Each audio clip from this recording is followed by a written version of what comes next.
or something Holy ridiculous. crap. Yeah, he was at a game. The guy actually said a racial comment to Bradley about a bet that he lost. Bradley looked at the guy and flipped his hat off.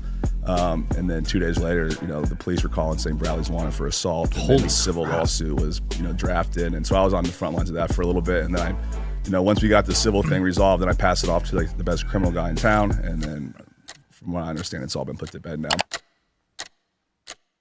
All right, guys, got Dan Morgan here from Morgan & Morgan. Welcome to the show, man. Hey, thanks for having me. Yeah. Is this your first podcast? I've done a few podcasts before. That's the first one in person, though. So, Okay. Yeah. It's a first, baby. We're out here in Vegas. UFC's a client. Correct. Yeah, I'm out here in Vegas. I was filming commercials at the Apex Center yesterday with some of the fighters for some content we got coming out. So, yeah, UFC is they're not a client, they're a partner. Yeah. And you guys have revolutionized the marketing industry on the legal side of things.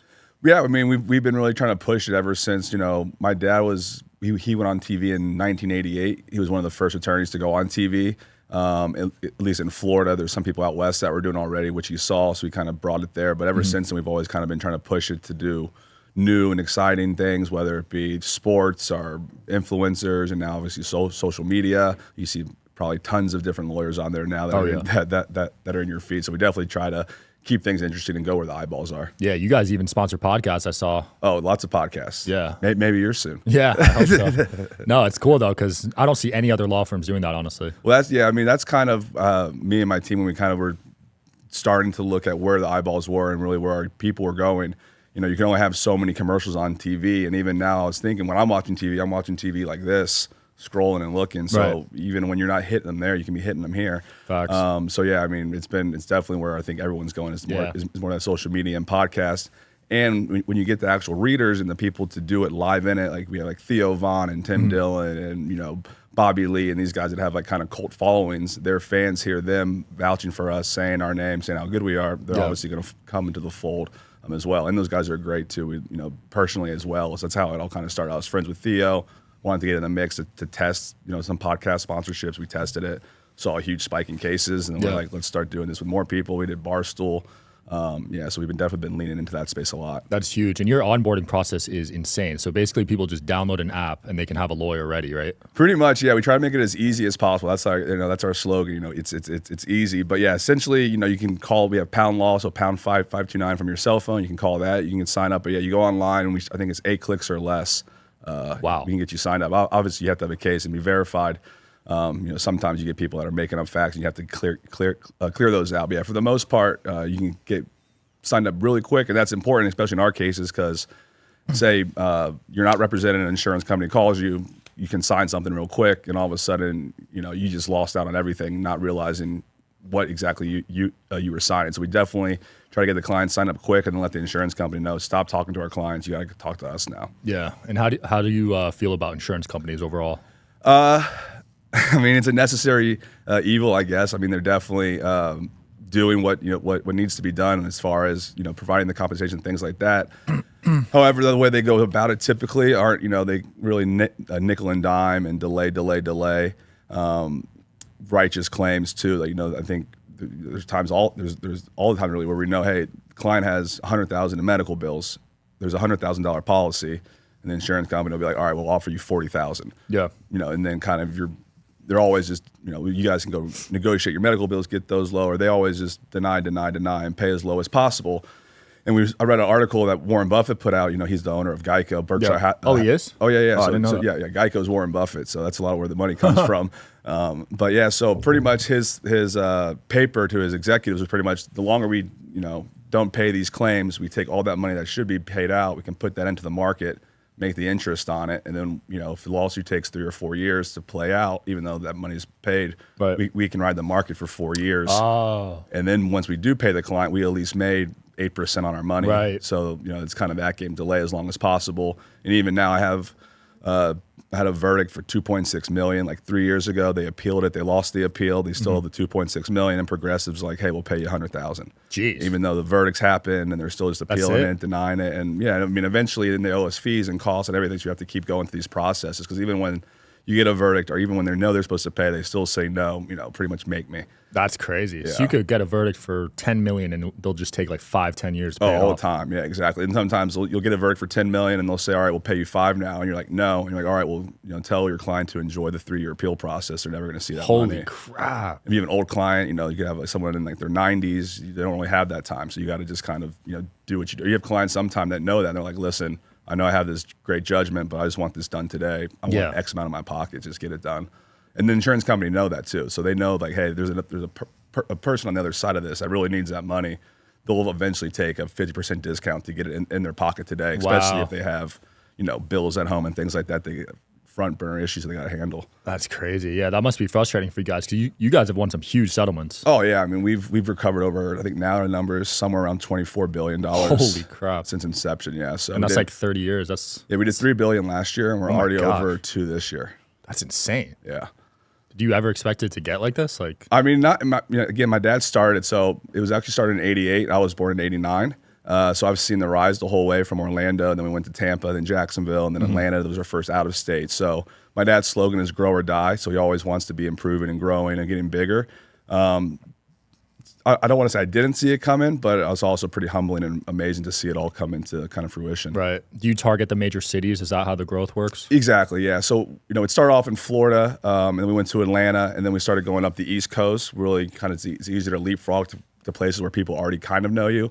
So we did New England area. We went to Philly, New York, Boston, kind of DC, and then about 6 years ago, we made the big hop across to LA. Now we're in LA, Vegas, Arizona. So yeah, we definitely go to the higher popular cities. We also look at the laws of the state. So there's certain states that have terrible laws for attorneys as far as caps. Vegas, for instance, is one of the worst for medical malpractice. There's really bad caps. So even if you die, you're at a certain threshold limit, you can't recover more than X. And certain states have that. Like, for instance, in Florida, if you get hit by a city bus, you're capped at $200,000 no matter what. Wow. In California, if you're hit by a city bus, it's unlimited money. Holy crap. There's no caps, and you're suing the state of California. So there's I'd rather be in a state like California with great plaintiff laws than a state like Florida has decent plaintiff laws. We just got hit with bad tort reform where they came in and they tried to gut it and really deny rights to our clients and medical bills and things like that, which insurance companies always do, and they're going to legislation and fighting for more rights for them, less rights for the people. But yeah, we look at good jurisdictions, good markets.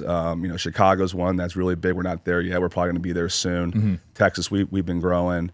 Michigan, we opened 2 years ago. Detroit has some of the best plaintiff laws in America. So once we saw they changed those laws, we went up there and been growing. We have like 6 attorneys now, I think, or 5 attorneys in Detroit. Nice. Do you have a minimum case value you'll take? No, I mean, for the most part, it has to be a valid case, but we don't look at it and say, hey, there's a lot of lawyers who say there's not enough property damage, or the client only went to the chiropractor. Right. If there's an injury and they were hurt and there was medical bills and it wasn't their fault, we'll definitely take that case. Got it. So there's no minimum, huh? Yeah, there's no minimum. Sometimes, we can go through the process and the client might have gone to the chiropractor like 4 or 5 times. They're like, hey, I'm not really that hurt anymore. The insurance company might say $2,000. We'll say, hey, we're going to turn this case down. You just call the insurance company and settle it yourself. In those instances, if it's kind of, juice isn't worth the squeeze or the time value of money thing. But for the most part, there's no limits or caps. There's some firms out there, I call them the diamond shops, where they'll only take a catastrophic, leg off type of case. That's all they do, but they're really good at that. And they have, 60 cases in their inventory, and that's all they do every day are those really high value ones. So if they get one great one, it pays for the year. We're kind of a mix of that. We have obviously, I think we had a verdict 2 weeks ago for $25 million. Wow. And we had another, we settle cases for $10K all day in Florida as well. So there's really no, threshold. Yeah. And do you do everything in-house, or do you outsource a lot of cases? We do. So personal injuries all in-house. So car accidents, slip and falls, anything done, anything that was you were injured is all in-house. State by state, it varies. Like medical malpractice, we're in Florida, we're in Atlanta. We're not in those are the only ones we really do the medical malpractice in. We're in employment law and across the country. But for the most part, if it's not our niche or our area, we have a crazy network of referral partners. That's actually what I'm kind of in charge of now, is our referral network. So any case, any state, we can at least, if we can't help you out, we get you to the best people that can. Got it. Have you done any big profile celebrity cases? I have. I mean, I'm actually a basketball agent as well. Oh, nice. So I've been in that space a little bit. So I've done some stuff like criminal defense stuff for some, like Bradley Beal got an incident in Florida where he like flipped the guy's hat off, and the guy tried to sue him for intentional infliction of emotional distress. Was going after Bradley for like flipping a hat for like $8 million or something Holy ridiculous. crap. Yeah, he was at a game. The guy actually said a racial comment to Bradley about a bet that he lost. And Bradley looked at the guy and flipped his hat off.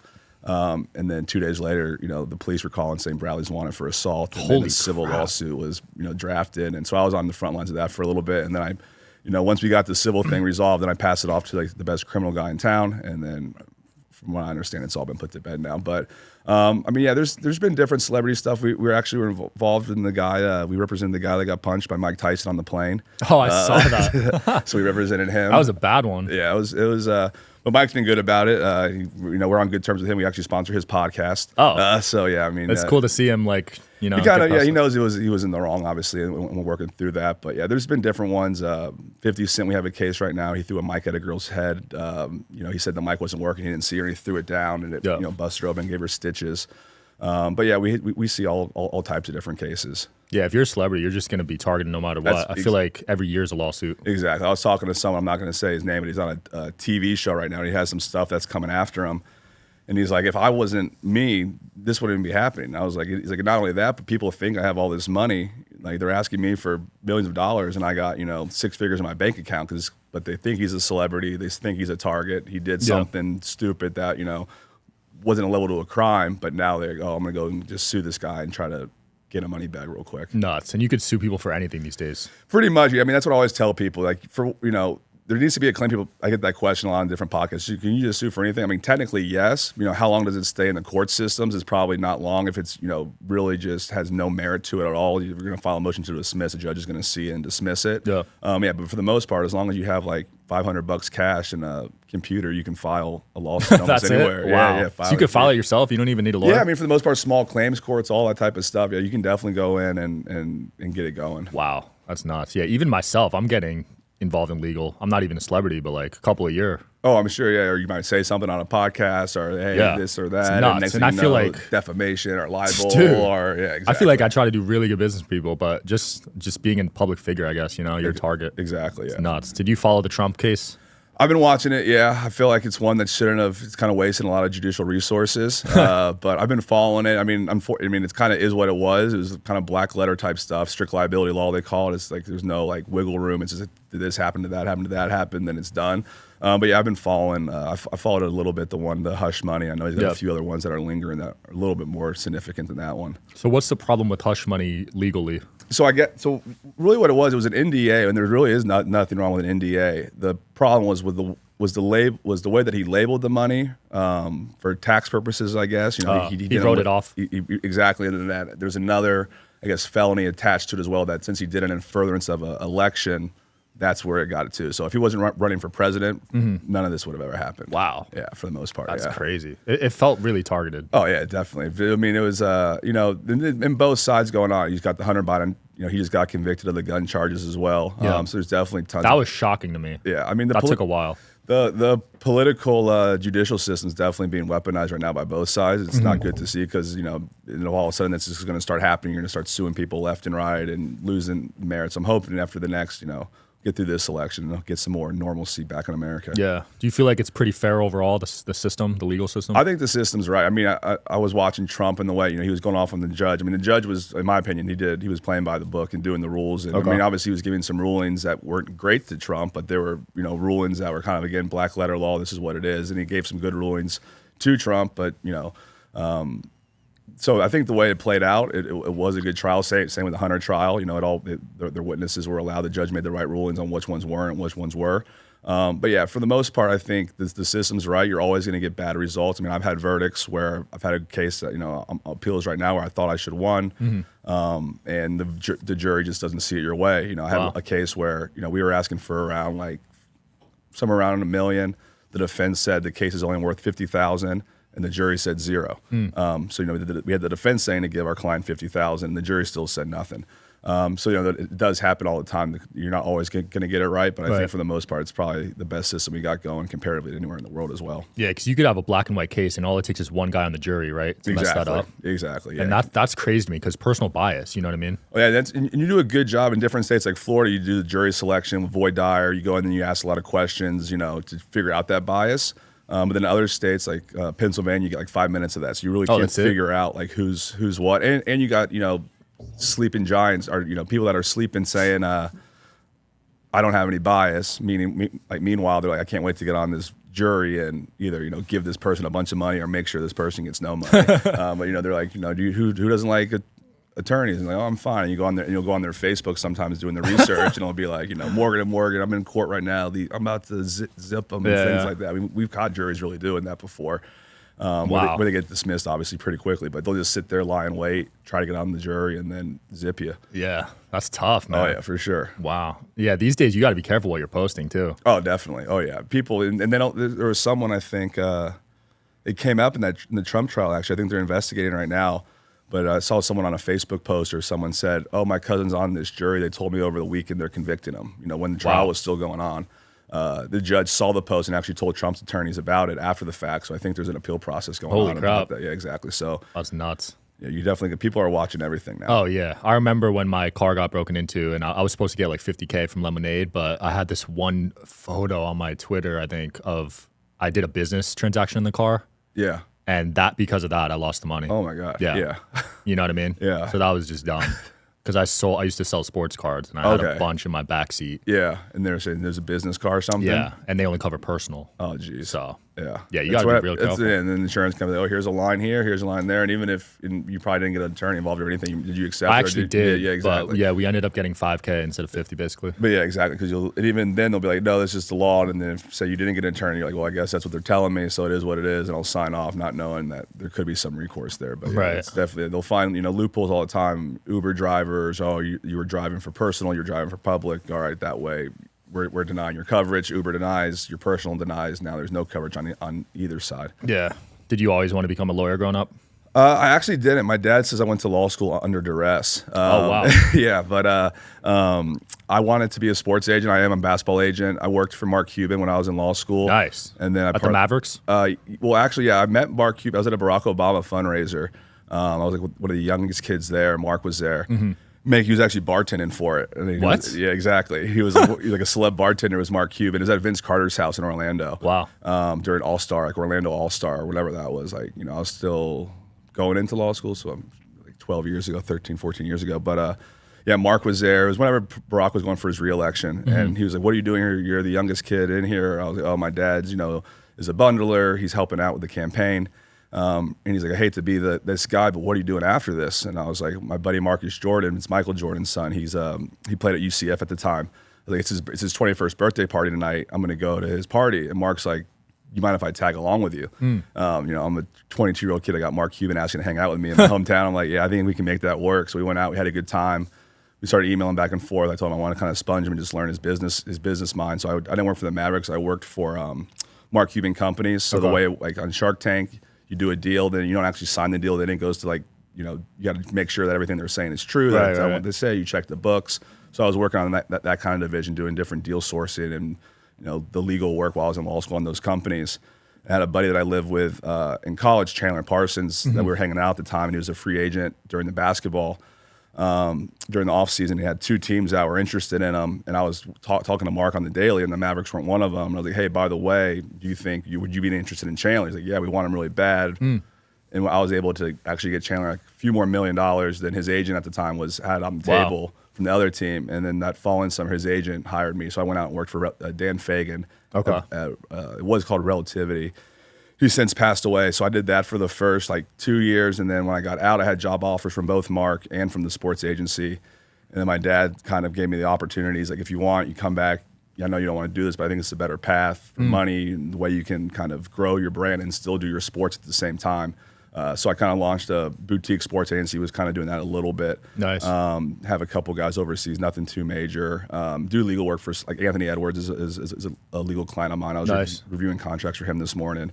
He's probably getting some big ones. Oh yeah. He has Chipotle, Bose. He had a great year, man. Amazon, Google, like you name him, he's getting them right now. It's crazy. Yeah, it's awesome for him too. They're saying he's the future face of the NBA, man. Oh yeah, I mean the way I got Anthony, or the way that he kind of came, he's with Bill Duffy's his agent, but his manager, his guy that trained him his whole life, called me when I was trying to do the basketball thing, and he was married to my sister's best friend growing up. She's like, hey, my husband wants to talk to you about. He has a basketball kid that he needs some help with. And I called him. I thought it was gonna be like, I deal these calls all the time. You got a kid that thinks he's gonna be so good. And I'm like, by the way, what's his name? He's like, Anthony Edwards. And I almost dropped the phone. Like, it's the #1 pick in the draft this year. Like, yeah, I think I can help. I think I can help you out with that. Yeah. So yeah, it's definitely been fun. So no, did I want to be a lawyer at first? No, I kind of was doing that lane of sports, business, entrepreneurship.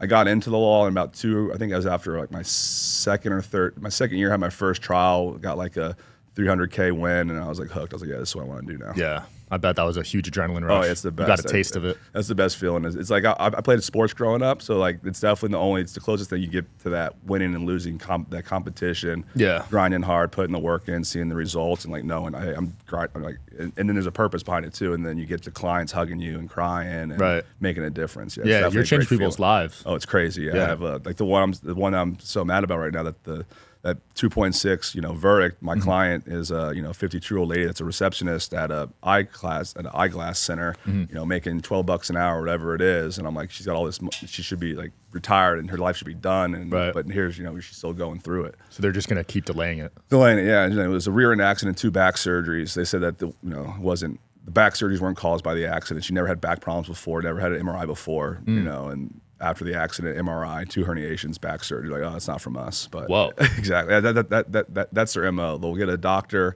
CME doctor, that does a 5-minute examination and will write this person was not injured in the accident, and they submit that, and then they say, yeah, and then you just get. So they just pay off the doctor basically. I don't want to say they pay them off because that would be illegal, but they're definitely defense-friendly doctors. That is crazy. Yeah, because I guess if you don't have any proof of before the injury what the back looked like, I guess they're just going to say. That's the best. I mean, sometimes you do. You can have a client. I think the stat I saw recently is the average human or the average American gets in 5 accidents in their life. Unfortunately, yeah, that's high. It's going down with the driverless cars and all that, but. So there are times where you have a client that's been with you before. You can have an MRI, and those are great because you can actually show, hey, this is what their spine was 5 years ago. There's no herniations in the neck at all. There's no, there was a bulge here.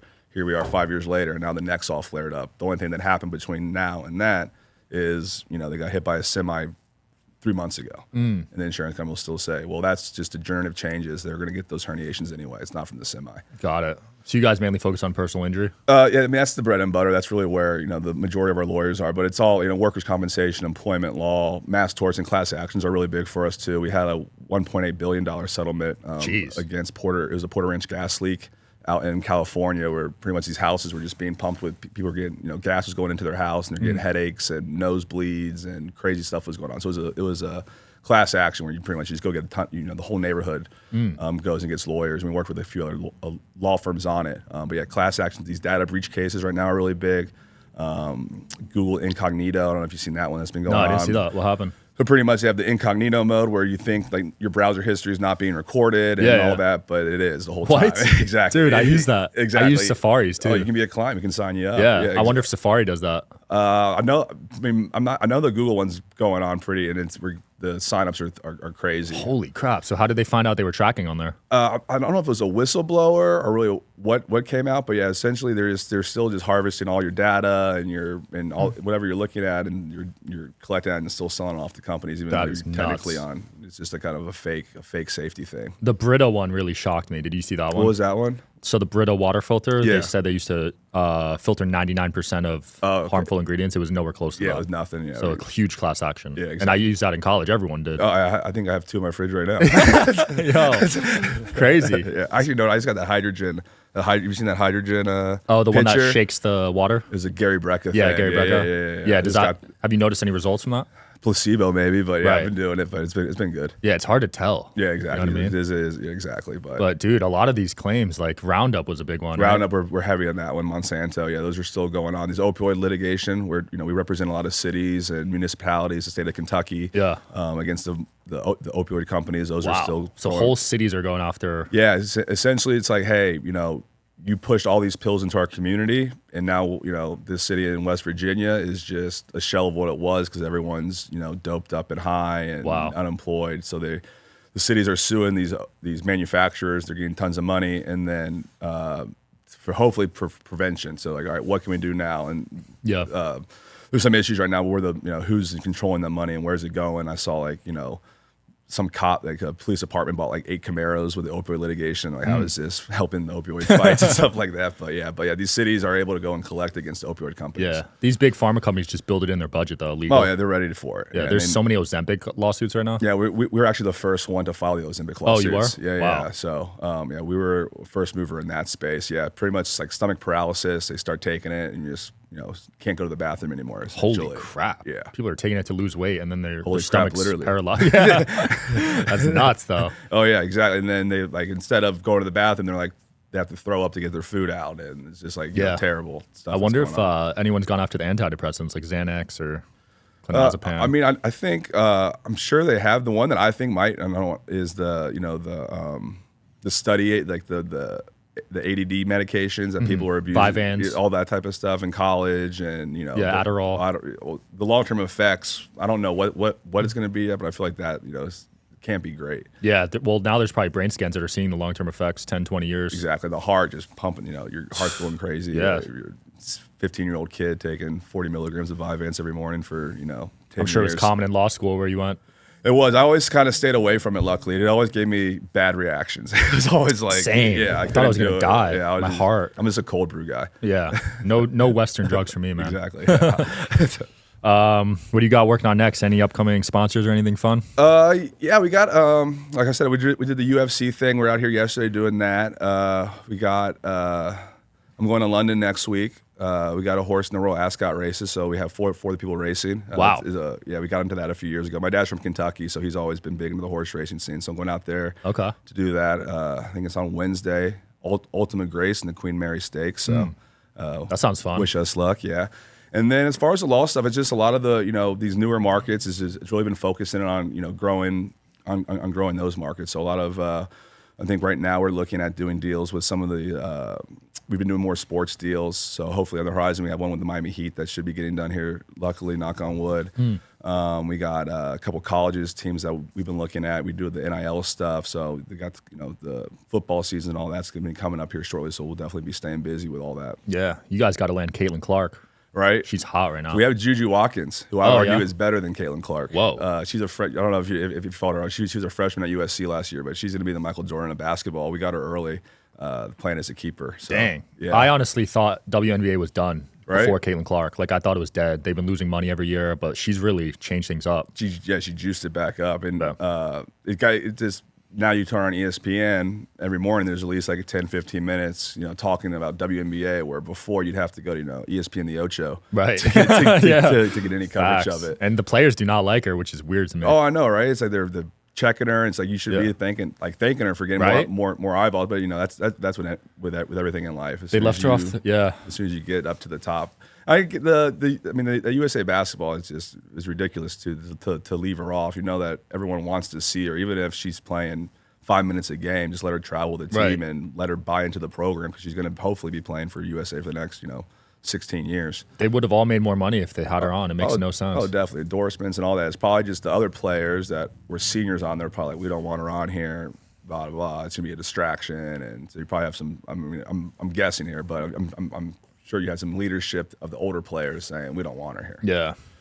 How lucrative is the horse racing? Was there an ROI on the horses you invested in? So when we invested in it, the guy we were investing with said, imagine that you're taking this money and lighting it on fire. So now luckily we have actually made some money and broken even and been able to buy more horses and do it. So we are making ROIs on it, but pretty much every time we make money, we put it back into the program. Got it. Yeah. But for you guys, it's probably just more of a networking awareness play, right? Yeah, it's networking. It was a dream of my dad to be a part of it. We got the horse is named like Ultima D and Ultima Grace after my mom and my niece and things like that. So there's all that attached to it too. But yeah, it was more like a passion project for my dad. And then once my mom fell in love with it, it was game over. Nice.